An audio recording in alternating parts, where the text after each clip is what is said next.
এই আকৌ আমাৰ গাঁৱতে পোৱাটো বাইট দিয়ে পায় কেঁচু নেকি না কেঁচু নাগালেণ্ডৰ প্ৰতিযোগী আহিছে এইটো ৰৌ লাগিছে প্ৰথম এইটো প্ৰতিযোগিতা ইয়াত অনুষ্ঠিত হৈছে পালো আধা কিলো মানৰ এটা পিছত কমলাহে খাই আছে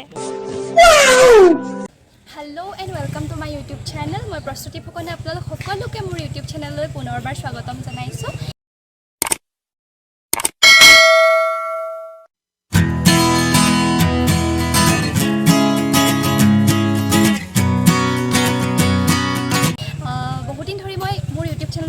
ব্লগ আপলোড কৰা নাছিলোঁ কিন্তু আজি মই এটা বহুত ধুনীয়া চান্স পাইছোঁ ভিডিঅ' বনাবৰ কাৰণে গতিকে মই আহি আজি উপস্থিত হৈছোঁ বকতাৰ আহোম গাঁৱৰ গুধাবিলত অনুষ্ঠিত হ'বলগীয়া বৰশী বোৱা কম্পিটিশ্যনত আৰু য'ত আহিছে আমাৰ অসমৰ বিভিন্ন প্ৰান্তৰ পৰা প্ৰতিযোগীসকলে বৰশী টোপাবলৈ মাছ ধৰিবলৈ লগতে অসমৰ বাহিৰৰ পৰাও নাগালেণ্ড তেনেকুৱা ধৰণৰ ঠাইৰ পৰাও আহিছে বহুতে গতিকে আমি যাওঁ ভিডিঅ'টোত আপোনালোকক দেখাবলৈ চেষ্টা কৰোঁ অঞ্চলটোত কেনেকুৱা ধৰণৰ পৰিৱেশৰ সৃষ্টি হৈছে লগতে প্ৰতিযোগীসকলৰ মনোভাৱ জানিবলৈ চেষ্টা কৰিম চ' লেটছ গো যিহেতু আগফালৰ ৰাস্তাটোত বহুত ভিৰ আৰু গাড়ীৰে ভৰ্তি হৈ গৈছে গতিকে মই পিছফালৰ ৰাস্তাটোৱেদি সোমাইছোঁহি এইফালে আহিবলৈ অলপ সহজ হয় আৰু 50 টকা দি ইয়াত আপোনালোকে সকলোৱে এণ্ট্ৰি কৰিব পাৰে কি হৈ আছে চাওঁ ময়ো বিশেষ একো গম নাপাওঁ জাষ্ট এতিয়া গৈহে গম পাম আৰু সেইবোৰ হৈ আছে সেইফালে মই আপোনালোকক দেখাম সেইবিলাকৰো আৰু ইয়াত কমিটিৰ মানুহসকলে কিবা কথা পাতি আছে লগতে আমাৰ ইয়াত উপস্থিত আছে থাউৰা সমষ্টিৰ শ্ৰদ্ধাৰ বিধায়ক মহোদয় আৰু মই এইজনী গৈ আছোঁ দেখাগৈ নাই চামগৈ আৰু কেনেকুৱা লাগিছে আজি আমাৰ গাঁৱলৈ সমগ্ৰ ৰাজ্যৰ বিভিন্ন প্ৰান্তৰ বৰশী মানুহসকল আহিছে তেওঁলোকে মাছ ধৰিছে ডাঙৰ আৰু এইফালে মানুহসকলে চাই আছে কেনেকুৱা লাগিছে দেখিছেনে মাছ ধৰা কিয়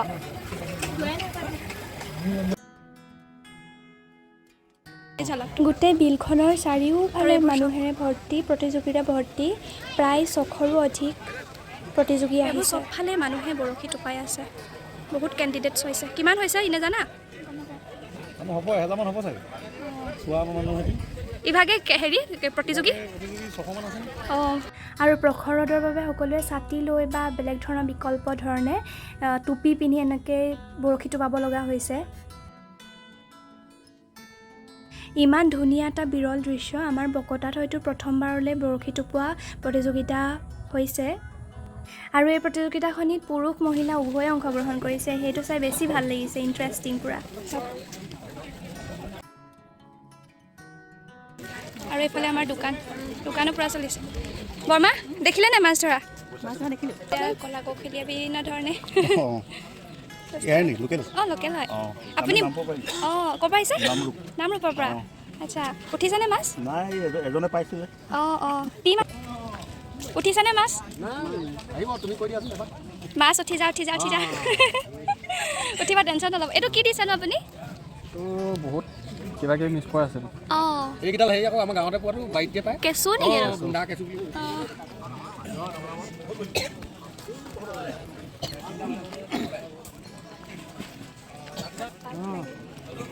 কি কৰিছে আপুনি আপুনি চোন কমলাহে খাই আছে কমলা দেখি কি খাই হেৰিয়াৰ কাৰণে কেইজনী উঠিলে আপোনাৰ এজনীও নাই উঠিবা টেনশ্যন নল'ব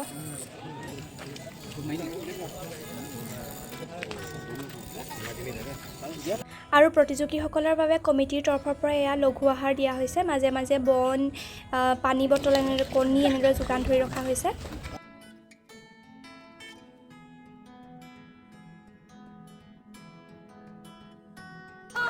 চাৰ্লি বৰশী কিয় নুটোপালা মই বৰশী টোপাবলৈ নাজানো কিয় দেউতাই টোপাইছে নি ভাইটি হেল্ল' এইফালে আহা আৰু এইকেইজনী আমি চাই আছোঁ ইয়াত আৰু এইফালে প্ৰতিযোগীসকলৰ সুবিধাৰ্থে বাঁহ আৰু কাঠেৰে দলং বনাই দিয়া হৈছে যাতে তেওঁলোকে মাছসমূহ সহজে ধৰিব পাৰে ঘূৰিম বাৰু আমি দেখাম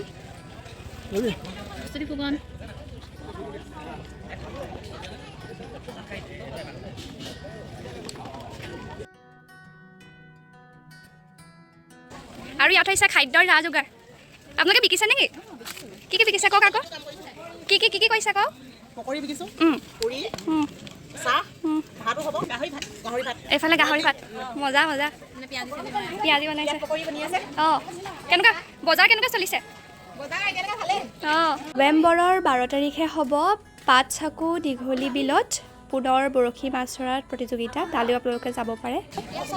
এক পুৰস্কাৰ 2 লাখ টকা, যিয়ে জিকিব 2000 টকা, যি জইন ফিজ দি পেলাই আজি ইয়ালৈ আহিছে। তাৰ ভাগ্য ফুলে আমি নাজানো, যি জিকিব 2 লাখ টকা পাব। নাহি আমি এতিয়া বেলেগ এটা ছাইড পাইছোঁহি। এইফালেও চাওঁগৈ কি আছে কি নাই। কেনেকুৱা লাগিছে গাইজ? বহুত ভাল। নিজৰ অঞ্চলতে হৈছে হয়নে? নতুন এটা এক্সপেৰিয়েঞ্চ, নতুন দৃশ্য। হেল্ল'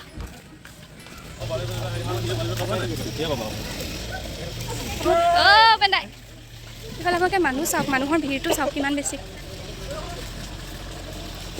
মোৰ নিজৰে ঠাই, গতিকে বহুত মানুহ চিনাকি, মানে গোটেই প্ৰায়খিনিয়ে চিনাকি বুলিয়ে ক'ব পাৰি। অকল কম্পিটিশ্যনলৈ অহাবিলাকে অচিনাকি আৰু এইডোখৰে হৈছে। আৰু এয়া তেওঁৰ কৌশল মাছ ধৰিবৰ বাবে। আপুনি ক'ৰ পৰা আহিছে? মৰাণৰ পৰা আহিছে। মাছ উঠিছেনে? অঁ আৰু পাব। ৰৌ পালে ন? এইফালে ইয়াত ৰুটি, মাংস, গাহৰি ভাত এইবোৰ চব দিয়া হৈছে। ভোক লাগিলে ইয়াত খাই ল'ব পাৰিব আৰু চাবলৈ অহা সকলো খাব পাৰিব।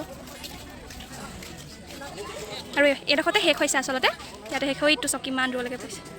গাঁৱৰ বোৱাৰী আইতাসকল সকলোবোৰ আহিছে চাবলৈ। আৰু এইফালেও যাব পাৰি। এইফালে আমি বাঁহৰ মাজেৰে যাব লগা হৈছে দেই, হ'লেও অকণমানকৈ দেখিব পাৰিছোঁ। সেই তাত এজনে পালে দেই। কি দিয়া? কেঁচু দিয়া। কিন্তু খাই দিওঁ। কিন্তু ইয়াত যে বহুত বেলেগ বেলেগ ইণ্টাৰেষ্টিং বস্তু দিছে, গম পোৱা নাই? মই দেখাইছিলোঁ যে তুমি নেদেখিলা। কিবা কিবি মিঠাই দিওঁ, মানে তেতিয়া মিঠা পাব ন, মিঠা পালে মানে খাব বিচাৰে। আৰু আপোনালোকেও ক'বচোন, যদি আপোনালোকে মাছ ধৰি পাইছে আগতে, কেনেকৈ আপোনালোকে টোপ ইউজ কৰে, কি কি বস্তু মানে ব্যৱহাৰ কৰে মাছ ধৰি? আমাৰ বকতাৰ আহোম গাঁৱৰ গোধাবিলত মাছ ধৰা কম্পিটিশ্যন চলি আছে। খুব সুন্দৰ এটা কম্পিটিশ্যন হৈছে। প্ৰায় 600-700 মানে 600ৰ ভিতৰত কম্পিটিটৰ এতিয়ালৈকে হৈছে। তো আমি এতিয়া মাছ ধৰা প্ৰতিযোগিতা চাবলৈ আহিছোঁ। ডাঙৰ ডাঙৰ মাছ ইতিমধ্যে ধৰিছে, আৰি 1 কেজি 1.5 কেজি পৰ্যন্ত ধৰিছে। আৰু আটাইতকৈ ডাঙৰ কথা হ'ল, আজিৰ প্ৰতিযোগিতাখনলৈ অসমৰ বাহিৰৰো বহুত প্ৰতিযোগী আহিছে। নাগালেণ্ডৰ প্ৰতিযোগী আহিছে, অৰুণাচলৰ প্ৰতিযোগী আহিছে। পাব পাব ধেৰ পালে, আকৌ পালে এইফালে। অ' মামী মাছ পাইছে নাই? চেষ্টা হেৰিকে ক'লৈ যোৱা। এইমাত্ৰ মাছবোৰ চাই থৈ আহিছোঁ। 33-34টামান মাছ উঠিলে। এতিয়া মই যাওঁ। আৰু তাত ধৰা মাছবোৰ ইয়াত আহি ওলমাই থৈছে। ইয়াতে সিহঁতৰ হিচাপ কৰা হ'ব, জোখ চোৱা হ'ব কেজি। অ' এইটো চোৱা ডাঙৰ পাব পাৰে, এইটোৱে পাব চাগে, ইয়াতকৈ যদি ডাঙৰ নাপায়। আপোনালোকৰ ঘৰৰ সন্মুখৰ বিলখনতে যিহেতু হৈছে আজি কম্পিটিশ্যন, আপোনাৰ অনুভৱ কেনেকুৱা? বহুত ভাল লাগিছে, আনন্দমুখৰ পৰিৱেশ এটা সৃষ্টি হৈছে। চাহ পানী যোগান ধৰিছোঁ। আজিৰ কম্পিটিশ্যনৰ এখন চাৰ্টিফিকেট কোনে পায় আৰু ইয়াত কাৰ নাম উজ্বলে? চাওঁ চাহ দিয়া ছোৱালীকেইজনী। অঁ গাহৰি ভাতটো পাম নেকি? কমিটিৰ নেকি? আকৌ এজনী ৰৌ। কেনেকুৱা লাগিছে এইফালে? হে কাম কৰি কৰি ভাগৰ লাগিছে? ইমান প্ৰখৰ ৰ'দ দেখিছে আপোনালোকে, এতিয়াও বহুত ৰ'দ, আৰু কিন্তু তথাপিতো মানুহৰ জোচ কমি যোৱা নাই। মই ভাবিছিলোঁ এনেকৈ একদম লাইভ বৰশী বোৱা এটা দেখাম বুলি, মাছ অনা এটা, কিন্তু নোৱাৰিলোঁ। কিন্তু বহুত মাছ পাইছে। দূৰৰ পৰা মানুহ আহিছে, বিশেষকৈ ভাল লাগিছে, চাই ভাল লাগিছে। প্ৰথম এইটো প্ৰতিযোগিতা ইয়াত অনুষ্ঠিত হৈছে। এতিয়া ওলোৱাই নাই, আপুনি মেইন মানুহ ওলাওক আকৌ। কেনেকুৱা লাগিছে? ভাল লাগিছে একদম। আপুনি বহুত ধুনীয়া মানে কম্পিটিশ্যন এটা পাতি দিলে, আমাৰো বহুত ভাল লাগিছে। আগলৈ অৱশেষত বহুতখিনি মাছ আহি গ'ল আমাৰ হাতত। 5 মিনিট সময়ৰ পিছতে ৰিজাল্ট ঘোষণা কৰা হ'ব। কিমানত পায় বহুতো মেটাৰ কৰেগা না। এভৰিৱান ইজ ৱেইটিং। প্ৰথম স্থান অধিকাৰ কৰিছে দেৱপন হাজৰিকা আৰু তেখেত। দাদা কংগ্ৰেচুলেশ্যন। এওঁ জিকিছে 2 লাখ টকা আজি। ইমান দেৰি যে ধৈৰ্য ধৰি ৰাখিনে থাকিলে, তাৰপিছত উঠিলে আৰু আপুনিও উইনাৰ হ'ল। মানে কি কিবা আজি ভাগ্য ভাল আছিলে নে আপোনাৰ স্কিলছ? কি বুলি ক'ব আপুনি? এইটো ফিচিংটো একচুৱেলি লাকৰ খেল হয়। লাকৰ আৰু অলপমান হেৰিও লাগে, প্ৰেক্টিছো লাগে। তো মোৰো এক্সপিৰিয়েঞ্চ আছে, 15 বছৰ এক্সপিৰিয়েঞ্চ। তো সেই এক্সপিৰিয়েঞ্চ আৰু লাকৰ দুটা মিলি আজি হ'ল আৰু আগবাঢ়ি যাওক আৰু। আৰু আজি অৱশেষত শেষ হ'ল সেই প্ৰগ্ৰেমটো। বহুত ভাল লাগিলে। বকতাৰ এটা বিৰল এটা উৎসৱমুখৰ পৰিৱেশ এটা সৃষ্টি হ'ল ইয়াত। সকলো মানুহ আহিলে, একেলগে কম্পিটিশ্যন কৰিলে, আৰু চাবলৈ বহুত মানুহ আহিলে।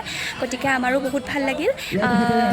যিহেতু আমাৰ নিজৰ ঠাই, একদম স্থানীয় ঠাইত এনেকুৱা এটা মুহূৰ্ত আমি দেখিবলৈ সন্মুখীন হ'লোঁ। আৰু যিগৰাকী উইনাৰ হয় তেখেত হৈছে দেৱব্ৰত হাজৰিকা। তেওঁ 2 লাখ টকা জিকিবলৈ, জয়ী হ'বলৈ তেওঁ সক্ষম হ'ল। আৰু লগতে আৰু বহুতো শিতানত তেওঁলোকে ফিচিং কম্পিটিশ্যন কৰা প্ৰতিযোগীসকলে পুৰস্কাৰ পাইছে আৰু যিসকল জয়ী হৈছে সকলোলৈ শুভকামনা দিলোঁ অনাগত দিনত তেওঁলোক আৰু আগবাঢ়ি যাওক আৰু লগতে যিসকল আজি মাছ ধৰিবলৈ সক্ষম নহ'ল তেওঁলোকলৈও শুভেচ্ছা আছে তেওঁলোকে যাতে অনাগত দিনত এনেদৰে কম্পিটিশ্যনসমূহ কৰিব পাৰে তো থেংক ইউ ছ' মাছ মোৰ ব্লগটি ইমান দেৰিলৈকে আপোনালোকে চাই থকাৰ বাবে আৰু মোৰ ব্লগটি যদি ভাল পাইছে আপোনালোকে লাইক কমেণ্ট শ্বেয়াৰ কৰি দিব ছাবস্ক্ৰাইব কৰি দিব আৰু শ্বেয়াৰ কৰিবলৈ নাপাহৰিব বাই বাই